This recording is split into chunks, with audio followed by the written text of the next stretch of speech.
This world is full of many incredible, brightly shining souls of magic, who change themselves from within, then radiate out to those around them. These are the people Cry Freedom Radio wants to bring to you. CryFreedomRadio.com, because it matters.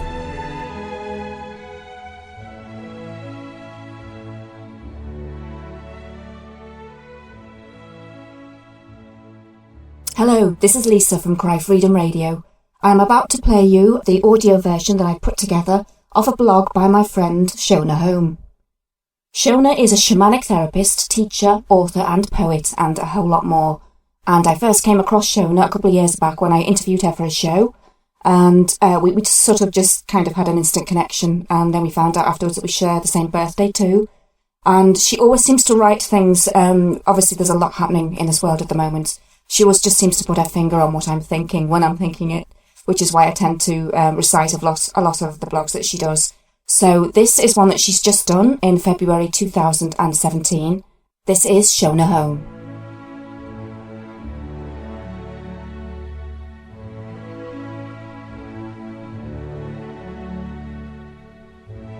A blog by Shonagh. A call for kindness. February 2017.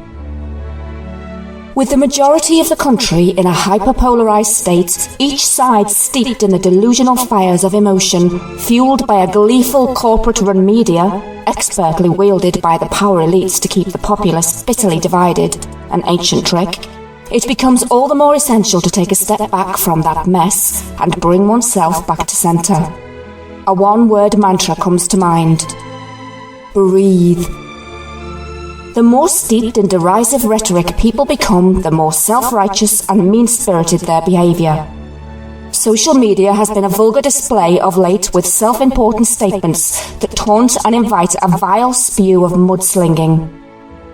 Gone is the ability to agree to disagree. Gone is the ability to take a broad view and consider another perspective. Most disturbing of all, gone is the sharp-mindedness to perceive that this whole political horse and pony show is most likely a grand, socially engineered manipulation designed to steer the indoctrinated masses right into the snake pit of what the New World Order dictocrats have planned for us all along. In his book Extraordinary Popular Delusions and the Madness of Crowds, author Charles Mackay writes, quote, "Men, it has been well said, think in herds. It will be seen that they go mad in herds, while they only recover their senses slowly and one by one." End quote. It appears that many people have gone mad these days. So many self-described liberal folk who preach love and tolerance have been appallingly cruel and even violent towards those on the other side of the fence, while certain amongst the crew on the other side have declared open season on anyone who begs to differ. Then there are the paid instigators who show up at every protest and deliberately incite fury on both sides. Divide and rule was effectively used in Rome by clever leaders who well understood human nature and expertly manipulated the masses to keep them at each other's throats, rather than realise that the real enemies were their richly appointed leaders, who profited handsomely when the populace swallowed the bait. Some things never change. In fact, former KGB agent Yuri Bezmenov has outlined how the US has been manipulated by ideological subversion in the form of Marxist-Leninist ideology, inserted into our schools and college campuses, demoralization of people through the undermining of moral values, and destabilization through the creation of crisis or false flags that result in government solutions that would never have been tolerated otherwise. Suffice to say, we are being played again. I'm dipping my toe into the fray to simply suggest we remember our humanity at this critical time. It is infantile to conduct a sweeping defamation of family, friends and co-workers simply because of their political views. That is exactly what the social engineers want, and it effectively seduces us away from mature, heart-centred interaction and common decency that is at the heart of a healthy society. With the world becoming more impersonal by the day, it is imperative that we remember to treat each other with kindness. The teachings of Jesus, Buddha, Krishna, and other spiritual masters all speak to the golden rule. Treat others as you wish to be treated. Surely we can all summon the decency to act with grace rather than malice. Surely we can exercise patience to listen with open ears and formulate a thoughtful, intelligent response that is not oozing sarcasm and spite. These are unsteady times we are in, and a little human kindness goes a long way in preventing unnecessary rifts amongst otherwise good folk who are being sucked into a vice grip of spells cast by both wings of government that are attached to the same bird, by the way. May we have the temerity to tame our inner dragons and behave with tact and grace, regardless of whether or not we agree with our cohorts.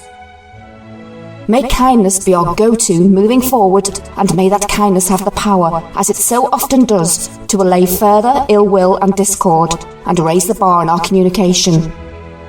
In the words of St. Basil, quote, "A tree is known by its fruit, a man by his deeds. A good deed is never lost. He who sows courtesy reaps friendship, and he who plants kindness gathers love." End quote. That was a blog by Shonagh, A Call for Kindness, February 2017.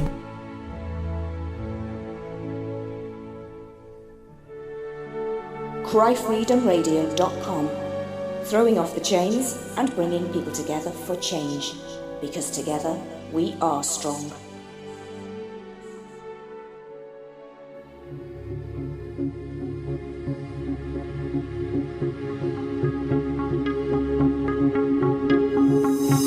The truth has and is becoming more apparent every single day.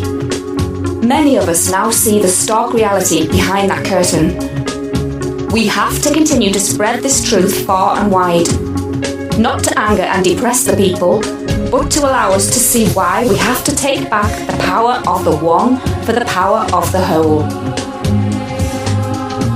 Now is the time to concentrate on the future, on moving away from the grid of dependency that we have allowed ourselves to be ensnared with. There are many, many people out there in the world who now see the importance of returning to the old ways, the ways of pure nature, the ways of respect and fairness, the ways of openness, honesty and compassion that have been taken so cruelly from us.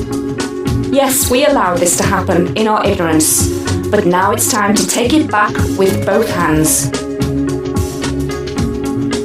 Cry Freedom Radio, along with many others, wants to help us forge ahead with this, for the sake of you, for the sake of me, and for the sake of every living being on this planet.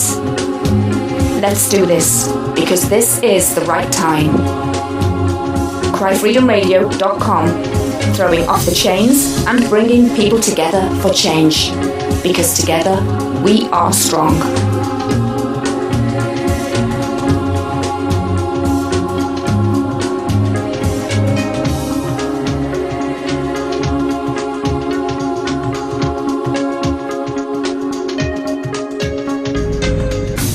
cryfreedomradio.com.